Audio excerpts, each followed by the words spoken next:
Hello everyone.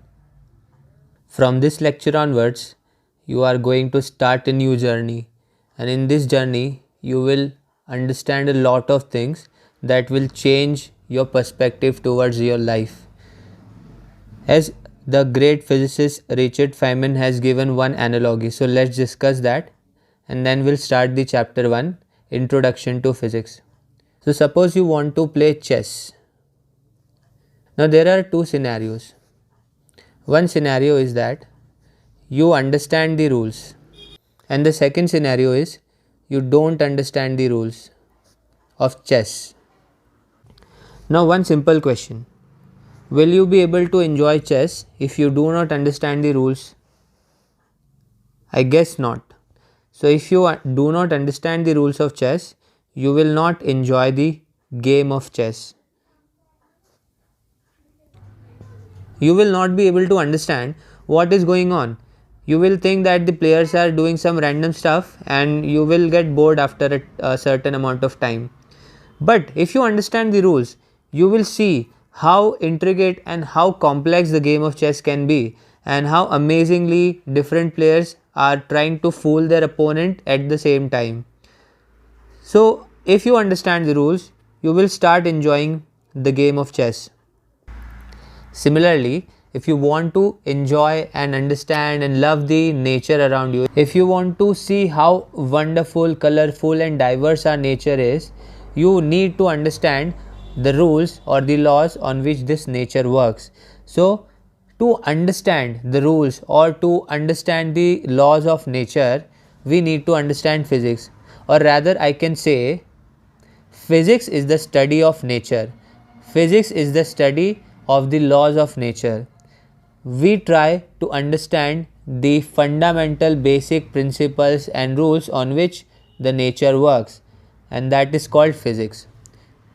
If you look into the term physics, it comes from a term called physica, and the meaning of physica is natural things. So, physics literally means natural things, and we can say physics is the study of nature.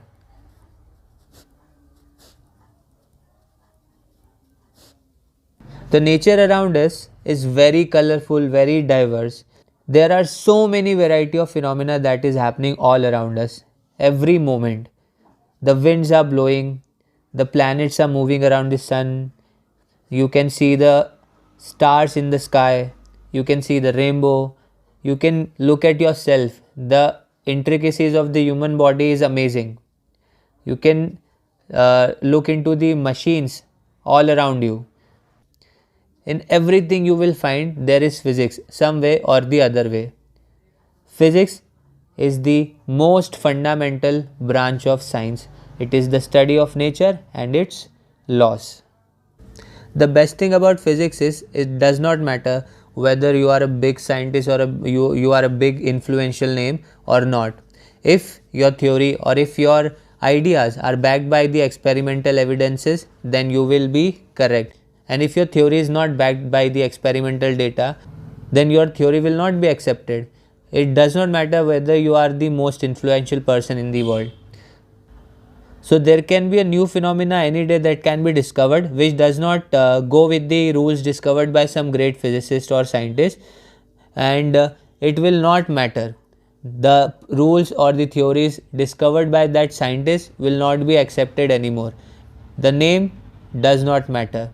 Now you must have heard that physics and mathematics are interlinked with each other. You must have also heard that mathematics is the language of physics. So let's discuss a few points about that and then we'll move forward. So yeah, it is true that mathematics is one of the most important aspect of physics. If you want to understand anything and if you want to make a proper theory, then it is nowadays almost mandatory that you prove it mathematically also. The mathematical rigor helps us in formulating a theory even which is not experimentally yet proven. But one thing must be kept in mind, that mathematics is just a tool, it is not the entire physics. For example, alphabets and grammar and any language are just a tool to express any idea. It does not matter whether you express that idea in French, English, Spanish, Hindi, or any other language. It's all about the idea. Similarly, mathematics is like a language, and the idea is of the physics. So, physics is the idea that we need to understand, and mathematics is the deluxe coach of a train that will help us in reaching that goal, in understanding the nature.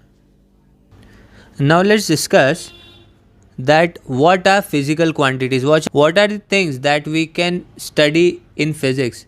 So any quantity that is measurable is called a physical quantity. So what is a physical quantity?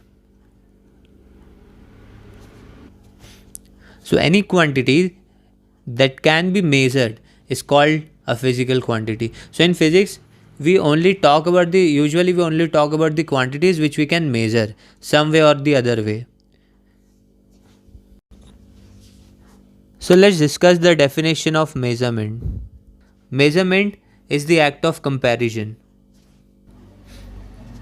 So measurement is the act of comparison of a physical quantity with a standard of the same physical quantity. What do I mean by this? For example, let's say we want to measure mass. So mass is a physical quantity because it can be measured. Now we have described a standard, that is kilogram.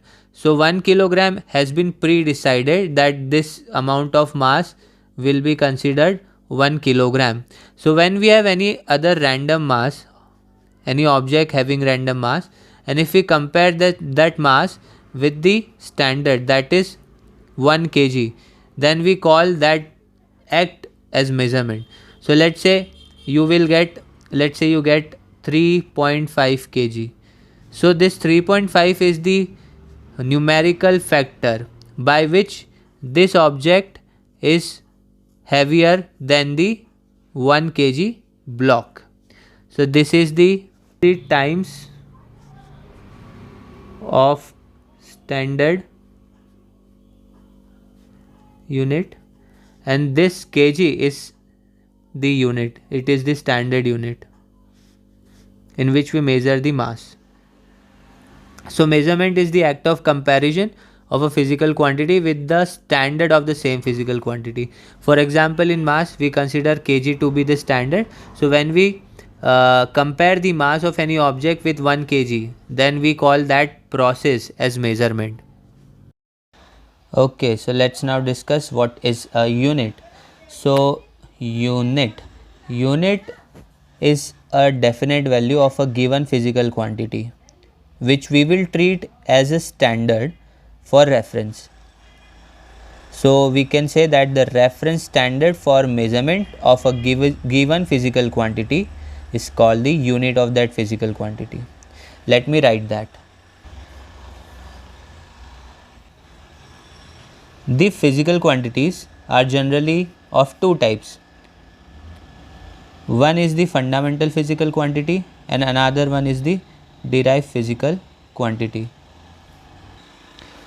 The fundamental quantities are the quantities which are completely independent of any other quantity, and the derived quantities are the quantities which can be obtained using the fundamental or the base quantities. For example, mass is considered to be a fundamental quantity because we treat mass as the base and we do not consider that mass is derived from any other physical quantity. And for example, velocity, it is considered as a derived quantity because we can find or get the velocity when we divide displacement with time. So fundamental quantities are completely independent and derived quantities are obtained from the fundamental quantities. Now before we proceed any further, who decides the unit? Who decides that mass will be calculated in kilogram, and what will be the definition of 1 kilogram? What will be the definition of 1 second? Who decides that? So there is a body called Conference Generale des Poids et Mesures. It is a French name. Its short form is CGPM, and it is also known as General Conference on Weights and Measures. So this institute decides the definitions of various different units. So now we will discuss about many different physical quantities. First we will start with the fundamental physical quantities. So there are 7 fundamental or base quantities. So first let's write the names of the fundamental quantities. They are length, mass, time, electric current,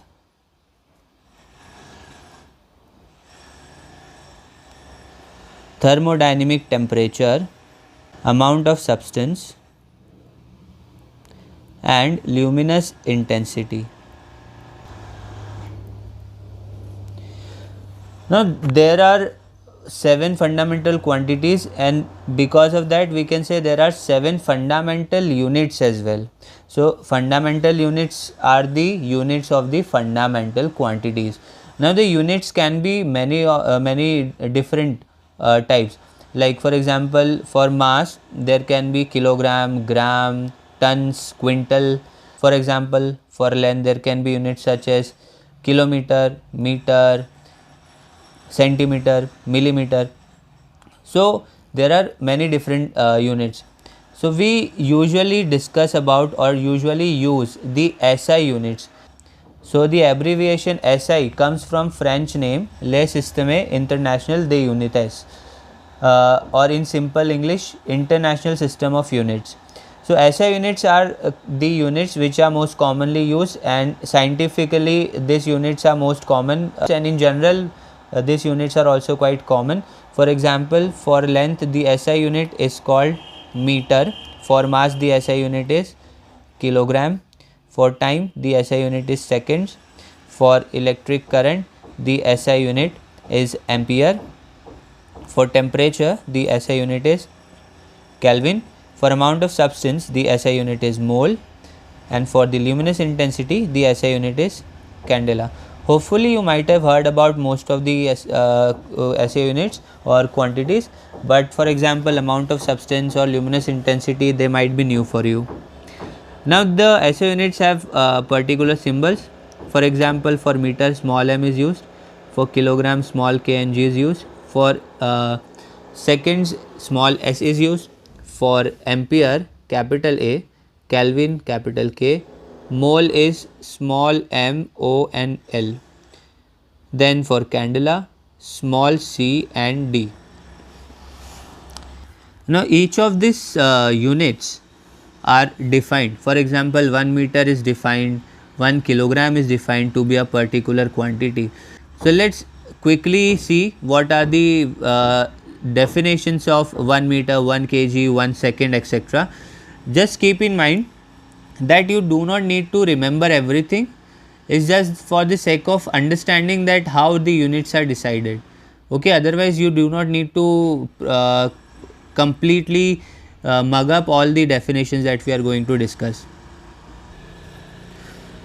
So here we have got the units of different quantities.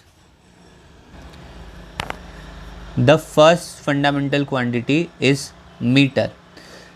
Meter is defined as the length of path travelled by light in vacuum during a time interval of 1 by 299,792,452 of a second. That means 1 meter is equal to the amount of distance light travels in 1 by 299,792,458 of a second. This is a very small unit of time. So this is the distance that light travels in this amount of time. Second, kilogram. Kilogram is the unit of mass which is defined as a mass of the prototype which is present at the International Bureau of Weights and Measure. That means that there is a cylindrical bar which is place at the International Institute of Weights and Measurement, and that bar is considered to be having a mass of 1 kilogram. Recently that definition has been changed, but it is not yet updated in the textbooks.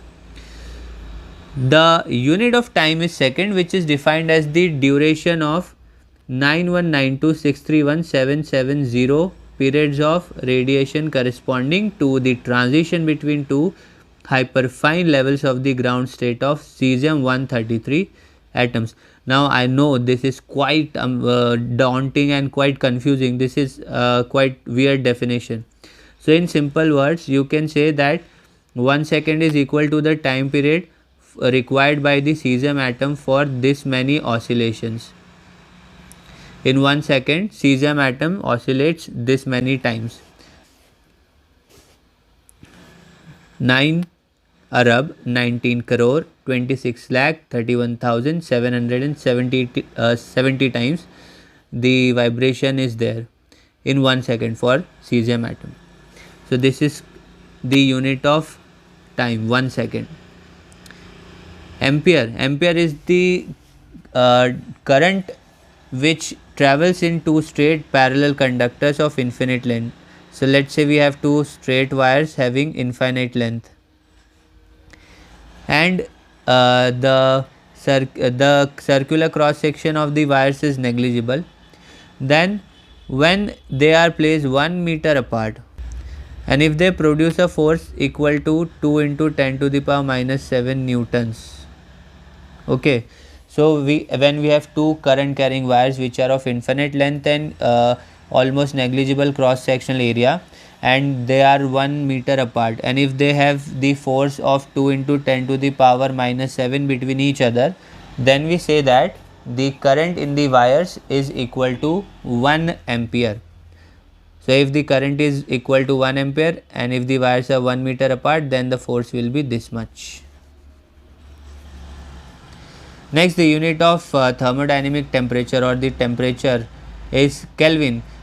Kelvin is defined as the 1 by 273.16 part of the thermodynamic temperature of triple point of water. The triple point of water is the point or the temperature at which the water can exist in all three states, solid, liquid or gas. So the Kelvin is defined as 1 by 273.16 part of that triple point of water, the temperature of that triple point of water. Again, you do not need to remember any of these things, they are quite abstract for now. Just keep in mind that there are some specific definitions. We will discuss one more thing, what is the important thing that you need to keep in mind while formulating the or while standardizing the unit. We will discuss that in a moment. Then the unit of substance amount of unit of amount of substance is moles, and it is quite simple. If we have 6.022 into 10 to the power 23 particles, then we call that as 1 mole. For example, 1 dozen is equal to 12. Now 12 can be anything, 12 particles, 12 apples, 12 bananas, anything. So similarly, if we have this many particles, then we call that the amount of substance is 1 mole. And the luminous intensity candela, luminous intensity is the intensity of the light. It is measured in candela, and candela is defined as the luminous intensity in a given direction of a source that emits a monochromatic radiation of frequency this hertz and has a radiant intensity in the direction of 1 by 683 watt per steradian. Again, this is quite abstract. Just keep in mind that first thing, the light is monochromatic. So let's say we have one monochromatic light, that is it is of only one frequency or wavelength, for example red light, let's say. And if that monochromatic light is of frequency 540 into 10 to the power 12 hertz, and it has a radiant intensity in the direction of 1 by 683 watt per steradian. Steradian is the angle unit of 3D angle. So just don't get confused. Simply luminous intensity is measured in candle, and one candle is equal to the amount of intensity which is emitted by a monochromatic light of wave frequency 514 to 10 to the power 12 hertz, and in a particular direction having power 1 by 683 watt per steradian. So I am again repeating, you do not need to keep all these things in mind. These are quite abstract definitions, but one thing you need to understand, the most important thing while defining a unit is that the unit must be reproducible anywhere. That means it should be the unit should be such that it can be reproduced anywhere in the world. For example, if I say 1 ampere, so 1 ampere can be measured anywhere in the world. If you have two wires, and if you can measure the force between the wires, you can easily measure 1 ampere current. Similarly, you can measure 1 meter also anywhere. Okay. Similarly, 1 second it can be reproduced anywhere in the world. If you have cesium atom and the instruments to measure the vibration, then it can be measured anywhere in the world. It does not depend on the location. Okay, let's say for example, if you take the unit of length as 1 arm length of ram. So let's say if you take 1 arm length of ram as a unit, then this unit cannot be reproduced anywhere in the world, because you will need ram everywhere. Okay, if ram is not there, then the unit will not be reproducible. So the units must be reproducible easily anywhere, and this is the main thing that we keep in mind while defining the units of any physical quantity. Now, before going to the derived units and dimensional analysis, let me just quickly tell you about one small topic, that is SI prefixes. So, whenever we take the measurement, then sometimes the measurement can be quite huge or quite small. For example, the mass of electron is approximately equal to 0.0000000. Let me count. I need around 29 30 zeros, 3 3 6 3 9 3 12 3 15 18 21 24 27, and approximately, okay, I might be off 1 or 2 zeros. So this is the mass of one electron. This much kilogram is the mass of one electron. Now, isn't it quite difficult to write this every time? So there is a way to write this thing in a simpler manner. We can write this like this: 9.1 into 10 to the power minus 31 kg. So these two are equivalent. Okay, you can write it like this or you can write it like this. Obviously you will prefer the second one. So this is called the SI prefixes. So when we have very small quantities or a very large quantity, then we take good use of this power of 10. So it is very essential to understand the name of the various prefixes which are commonly used as the power of 10. Now let's say the power of 10 is 18. Okay, just to tell you what I mean this. Okay, I will not write it again and again. Power of 10 can be 15, 12. I am only writing the most common ones.